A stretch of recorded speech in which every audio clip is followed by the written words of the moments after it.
સુરતની સલાબતપુરા પોલીસે હત્યા કરી ભાગી છૂટેલા હત્યારાને ગણતરીના કલાકોમાં ઝડપી પાડી સળિયા પાછળ ટકરી દીધો છે। સુરતના રિંગ રોડ ખાતે આવેલા સુરત ટેક્સટાઇલ માર્કેટમાં 9 નવેમ્બરના રોજ સવારે 9:30 વાગ્યાના અરસામાં સફાઈ કર્મચારીની હત્યા કરેલી લાશ મળી આવી હતી। મૃતક 21 વર્ષીય સરદાર ઉર્ફે ચડ્ડા દેવીદાસ ચૌહાણ ટેક્સટાઇલ માર્કેટમાં સફાઈ કર્મી તરીકે કામ કરતો હતો। હત્યા પાછળનો મુખ્ય આરોપી 19 વર્ષીય મુકેશ મુકુદર સકટ છે।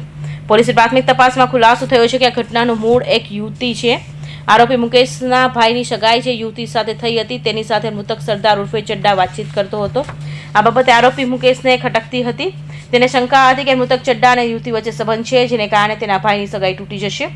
આ શંકાના વહેમમાં મુકેશે શનિવારે સવારે ટેક્સટાઇલ માર્કેટના પાર્કિંગમાં પ્રોજેક્ટની બાજુમાં બ્લોક નંબર O અને S ની વચ્ચે ગેટ નંબર 5 પાસે જાહેરમાં સરદાર ઉર્ફે ચડ્ડા પર ચપ્પુના જીવલેણ ઘા વડે હુમલો કર્યો હતો। ગંભીર ઇજાઓ થવાને કારણે સરદાર ઉર્ફે ચડ્ડાનું ઘટના સ્થળે જ મોત નીપજ્યું હતું।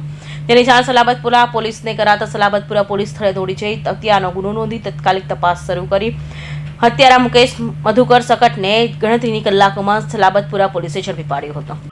સલાબતપુરા પોલીસ સ્ટેશનમાં ફરિયાદી છે વિનોદભાઈ ચૌહાણ, એને ફરિયાદ આપેલ કે પોતાનો પિતરાઈ ભાઈ છે સરદાર, એ જે એસટીએમમાં સફાઈ કર્મચારી તરીકે કામ કરતો હતો, એને મુકેશ નામના આરોપીએ હુમલો કરી અને છરી મારેલ છે।